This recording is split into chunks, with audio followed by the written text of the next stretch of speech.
Que toda la gloria sea para nuestro amado Jesús. Comencemos en el nombre del Padre, del Hijo y del Espíritu Santo. Amén. 9 de noviembre 2021, martes, fiesta de la dedicación de la Basílica de Letrán. Primera lectura, Ezequiel 47, versículo 1 en adelante. En aquellos tiempos un hombre me llevó a la entrada del templo.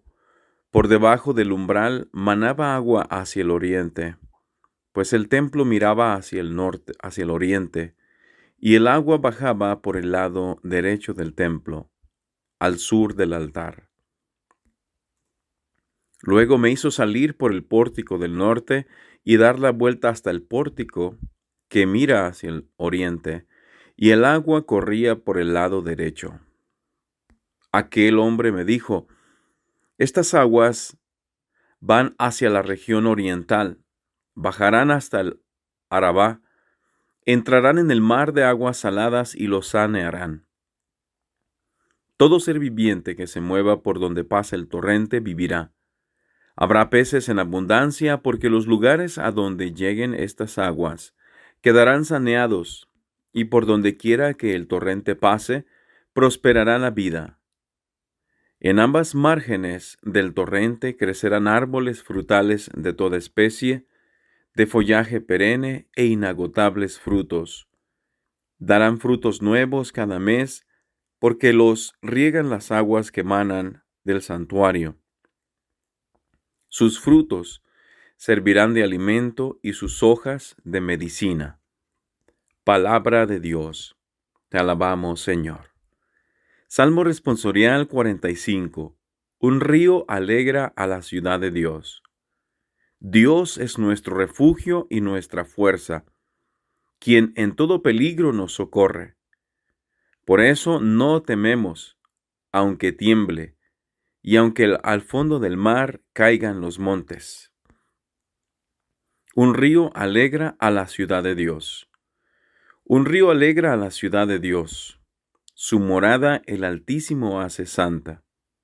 Teniendo a Dios, Jerusalén no teme, porque Dios la protege desde el alba. Un río alegra a la ciudad de Dios. Con nosotros está Dios, el Señor. Es el Dios de Israel nuestra defensa. Vengan a ver las cosas sorprendentes que ha hecho el Señor sobre la tierra. Un río alegra a la ciudad de Dios.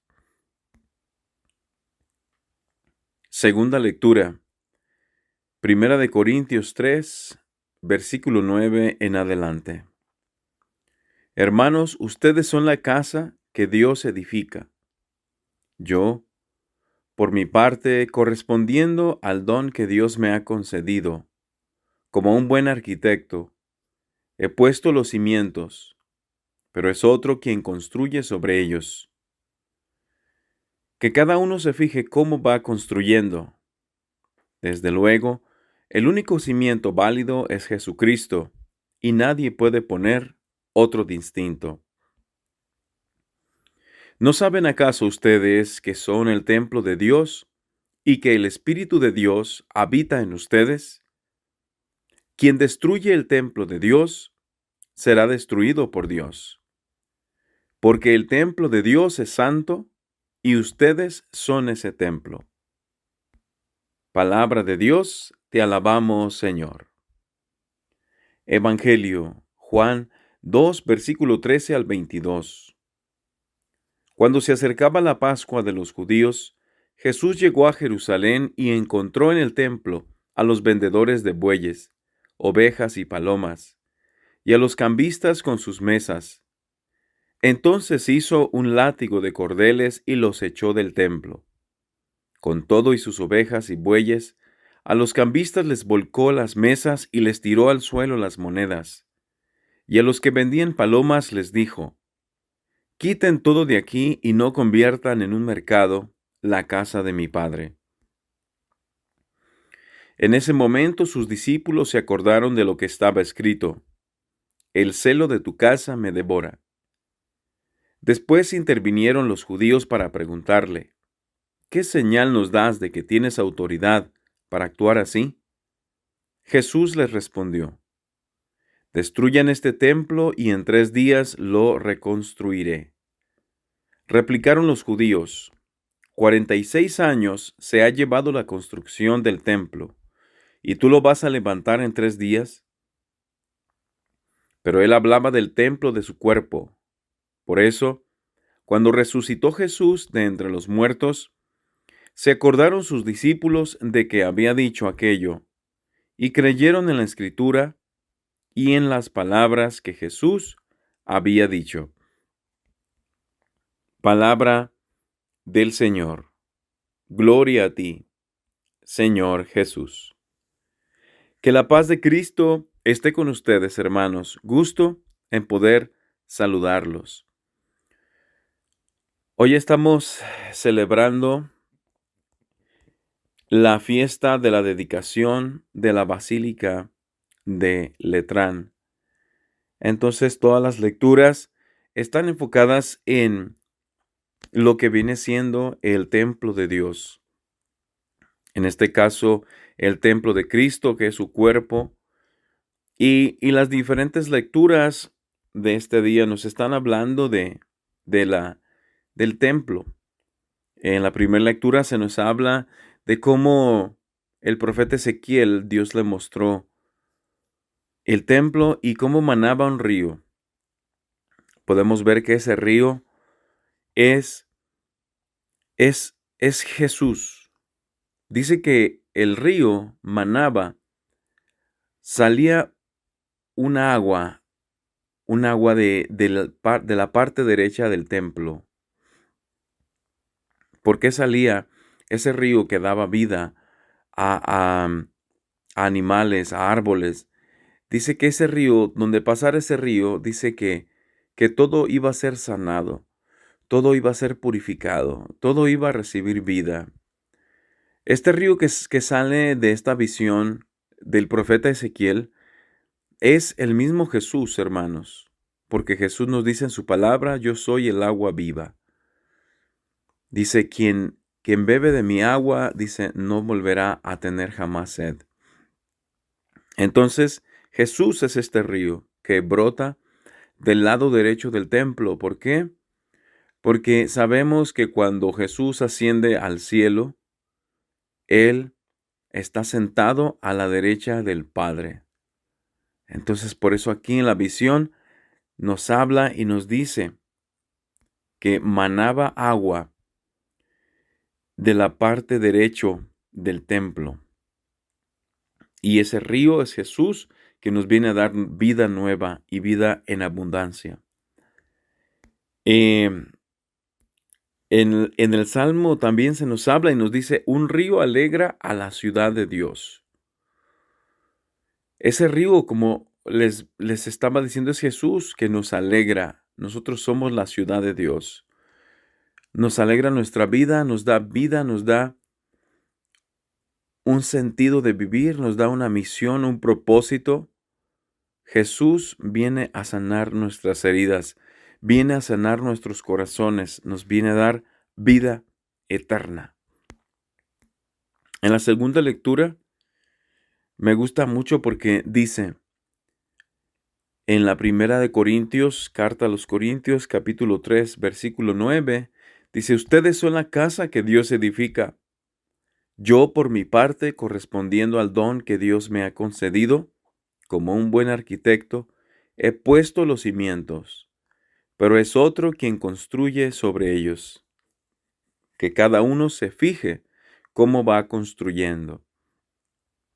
Hermanos, esto es muy importante, especialmente para las personas que tenemos hijos. Los sacerdotes tienen hijos espirituales, las monjas también tienen hijos espirituales, pero nosotros los que estamos casados y tenemos hijos por gracia de Dios, hijos de nuestra carne, hijos de nuestra sangre.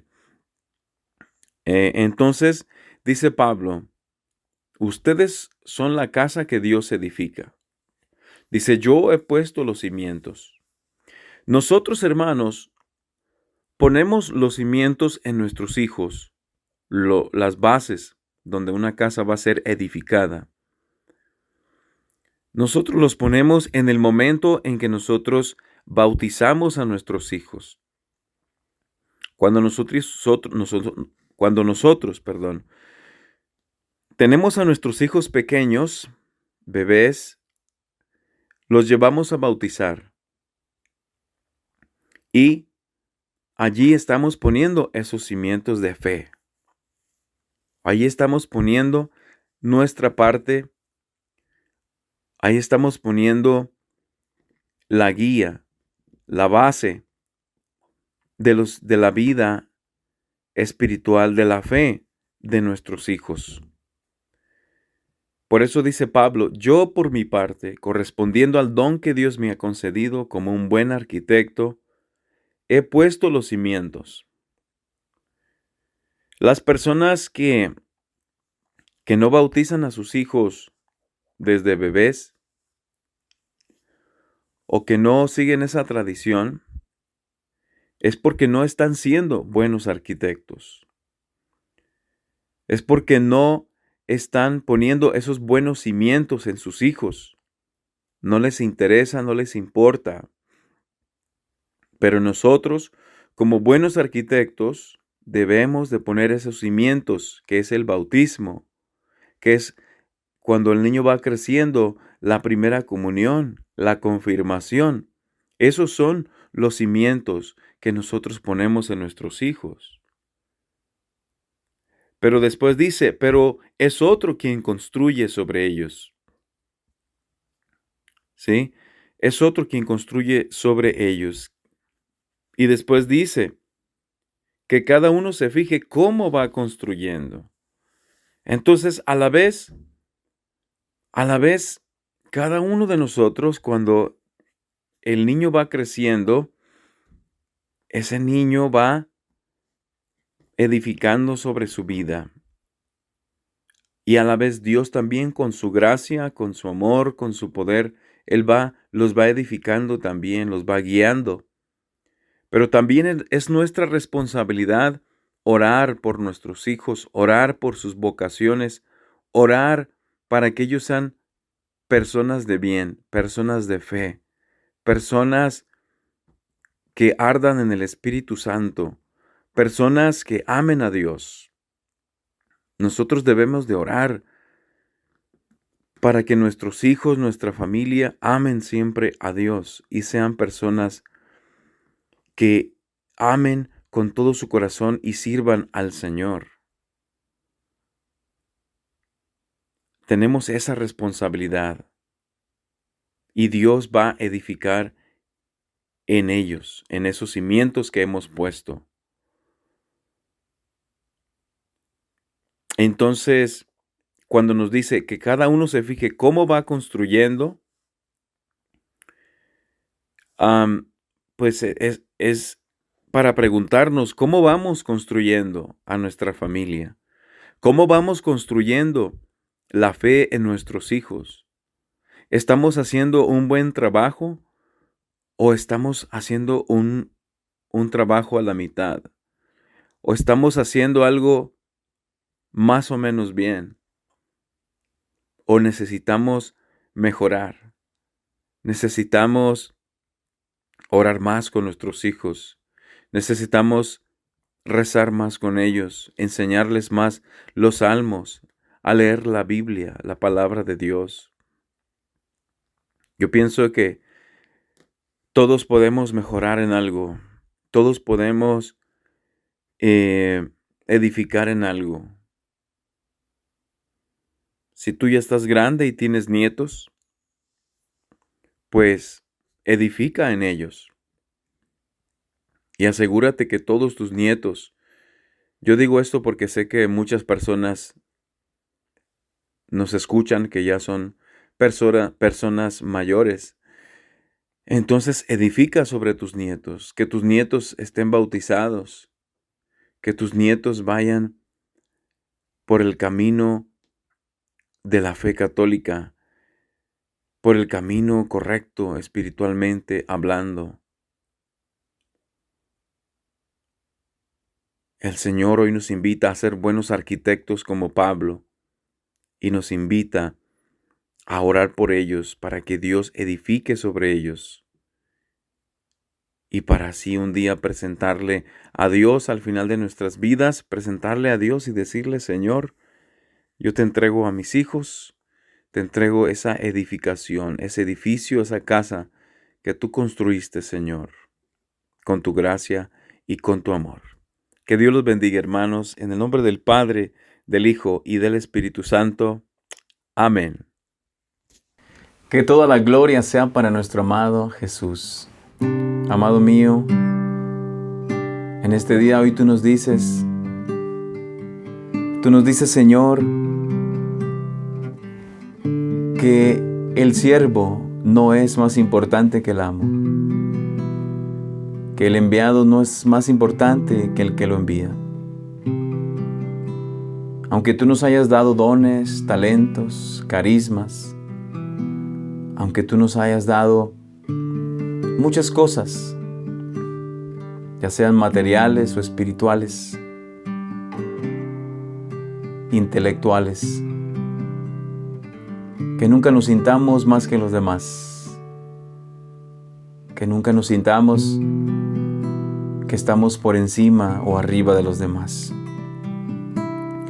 El sirviente no es más importante que su amo, ni el enviado es mayor que quien lo envía. Si entienden esto y lo ponen en práctica, serán dichosos.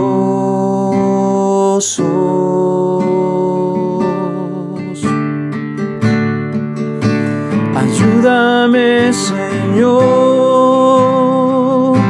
a ser humilde, humilde como tú, sencillo como un niño.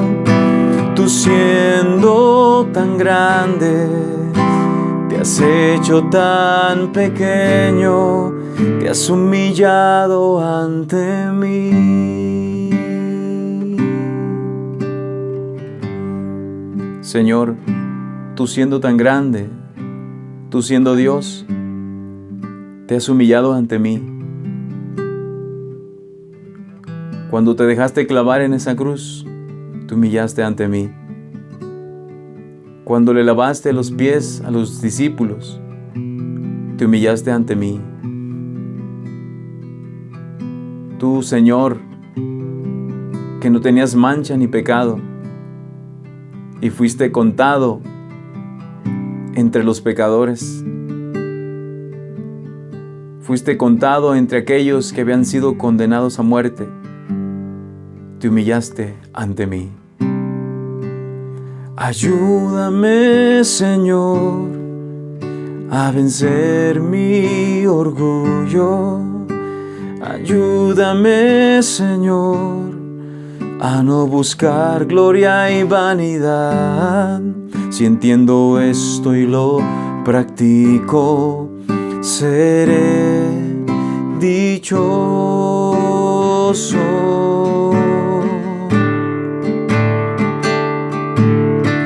Ayúdame, Señor, a ser humilde, humilde como tú, sencillo como un niño. Tú siendo tan grande, te has hecho tan pequeño, te has humillado ante mí.